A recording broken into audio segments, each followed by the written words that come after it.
बरेच वर्षानंतर स्थानिक स्वराज्य संस्थांच्या निवडणुका आता होऊ घातलेल्या आहेत। आता अजून ह्या निवडणुकांचा काही कार्यक्रम जाहीर झालेला नाही। निवडणुका होतील की नाही हे सांगता येणं कठीण आहे, कारण सरकारबद्दल राज्यामध्ये प्रचंड असंतोष आहे। सरकारच्या विरोधात प्रचंड असं वातावरण आहे।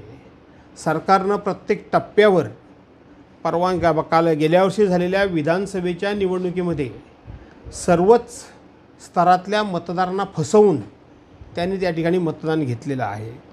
त्यामुळं आता मतदार जागरूक झाला आहे। आणि तिसरी गोष्ट, सरकारला असं वाटत होतं की आम्ही स्थानिक स्वराज्य संस्थांच्या निवडणुका कितीही उशीर केला तरी काही हरकत नाही, परंतु कोर्टानं आदेश दिल्यामुळं त्यांची धावपळ झाली आहे।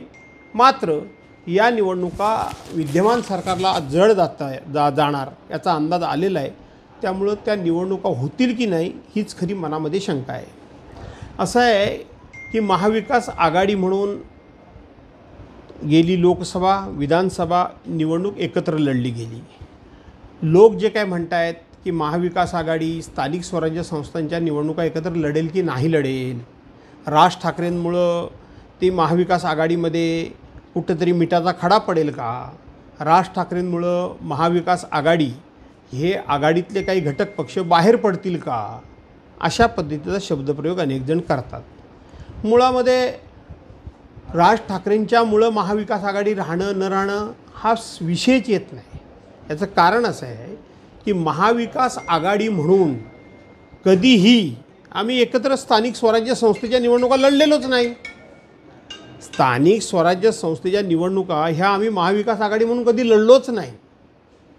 त्यामुळं कोणामुळं तरी ती आघाडी तुटेल, कोणामुळे ती आघाडी बिघडेल किंवा आघाडी राहील की नाही राहील हा चर्चेचा विषयच होत नाही। पण काल राज ठाकरेंची मी एक मुलाखत बघितली। अतिशय मार्मिक अशा प्रकारची टिप्पणी त्यांनी केली। ती म्हणजे समोरून कोणीतरी एका पत्रकारानं प्रश्न विचारला की तुम्ही महाविकास आघाडीमध्ये सामील झालात का, तुम्हाला सामावून घेतलं का। त्यांनी इतक्या मार्मिकपणे उत्तर दिलं, 2017ची तुम्हाला आठवण नाही का। आणि आता हा विषय मला काय बोलायचा नाही, तो योग्य वेळेला बोलू। याचा अर्थ काय की 2017 साली राज ठाकरेंनी काँग्रेसच्या उमेदवारांचा प्रचार केलेला होता। त्यावेळेला राज ठाकरेंचा मनसे हा पक्ष होता आणि म्हणून जर काँग्रेसच्या व्यासपीठावर त्यावेळेला राज ठाकरे मनसेचे असताना चालले तर आता राज ठाकरे का चालणार नाही, इतका त्याचा मार्मिकपणे अर्थ होता। त्यांनी तेवढेच फक्त बोलले, 2017 तुम्ही विसरलात का।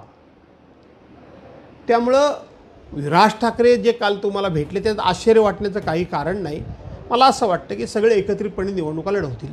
परंतु साहेब आता असं आहे की सध्या देशामध्ये सगळं चोरायचं काम जोरात चालू आहे सत्ताधारी पक्षाकडून। विरोधी पक्षांचे पक्ष चोरले, त्यांच्या निशाण्या चोरल्या, त्यांचे झेंडे चोरले, त्यांची नावं चोरली, त्यांचे आमदार चोरले, त्यांचे खासदार चोरले, त्यांचे पदाधिकारी चोरले। आणि मग आता चोरण्यासारखं काय राहिलं आहे तर मतदान, तीही चोरी सुरू झालेली आहे। त्यामुळं सध्याची परिस्थिती ही चोरांचं राज्य आज आपल्याला ठेवायचं आहे का हे चोरांचं राज्य घालवून टाकायचं आहे, ही जनतेने विचार करण्याची वेळ आहे।